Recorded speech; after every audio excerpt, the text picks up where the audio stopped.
Ano gagawin natin? Yung guys, di ako makatulog gawa ng ubo ko. Grabe talaga yung ubo ko.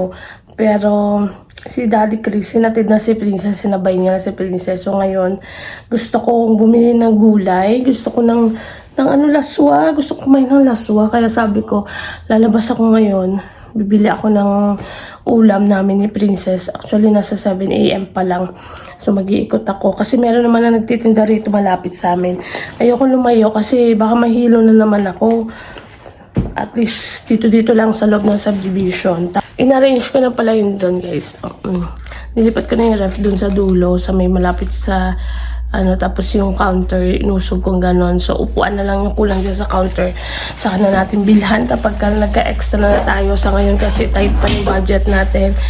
So, pagka nagka-extra na. And, lalabas lang muna ako. Nandiyan na rin daw yung truck ng basura. Naka-ready naman na yung basura namin. Naayos na ni Daddy Chris. Kaya atakin ko na lang siya mamaya. Gusto ko talaga ng gulay, guys. Kasi, humihina ang aking immune system. Yung ubo ko, hindi na nawawala. Ako guys, kaso nag-asikaso pa ako ng basura kasi andyan na yung top ng basura. Sobrang tagal dumating. Halos magto 2 weeks kami hindi yung wahala ng basura.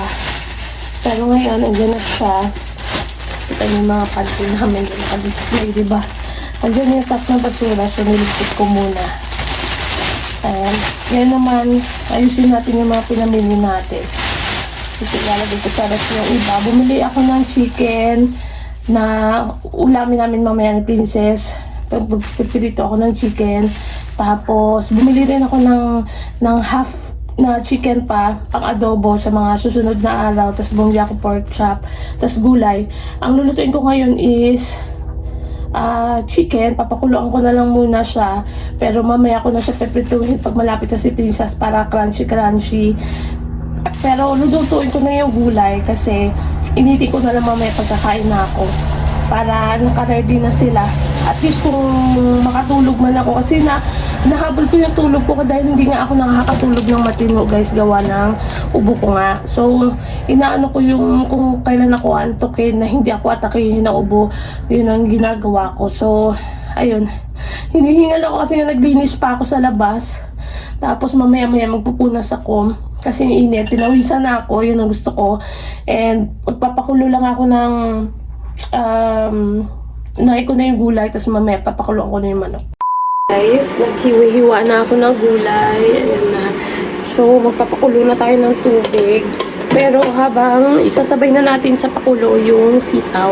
Teka, sinabay ko na sa pakulo, guys, yung sitaw. Kasi yung sitaw ay matigas yan siya. Tapos next natin tong okra at talong mamaya. Yan lang naman yung gulay na binili ko. Plus ito, dapat saluyot. Pero walang saluyot. Pero okay na yan. Meron na tayong dahon. And hintayin ko lang kumulo yan. Tapos nalagyan na lang natin siya mamaya ng pangpalasa, asin, ganyan. Tapos nalagyan natin ng Knorr shrimp kasi hindi na ako nakabili ng shrimp kasi dito sa bilihan namin wala. So hintayin lang natin kumulo yan. Tapos next na natin tong ibang ingredients. Yan lang. Ganyan lang kasimple yung gulay na gusto ko, guys. Yung gusto ko yung wala masyadong arte. Basta makahigop lang ako ng sabaw ng gulay. Yan, okay na yan. Tapos mamaya ay ito naman. So, next natin after na itong gulay para tapos na ako. Ayan. Habang natin kumulo ay magpupunas na muna ako. Pagpunas na ako, guys. Nakapagpunas na ako, guys. And tapos na rin ako magluto ng gulay. Ito na yung ating gulay. Walang lahok yan. As in, gulay lang talaga yan, guys. Tapos, papakulo na rin ako ng chicken. Pero mamaya pa yan natin pipirituhin. Siguro mga 12 bago dumating si Princess para crispy pa. So, mga 1:30 kasi uwian na Princess eh. So, mga 12 to 12:30. Mabilis lang naman tulutuin kasi pinakuloan ko na siya. So, malambot na yan. And, ipa-fry na lang natin mamaya. Kaya ko lang muna siya kumulo. Kapagsaing na rin ako. Magluluto tayo ngayon ng pork chop. Piprito ko lang to. So, binabad ko na to, guys. Minarinate ko na siya. Unting toyo lang. Tapos, suka. pepper, tsaka bawang. Iano na natin siya. Lulutuin na natin siya today.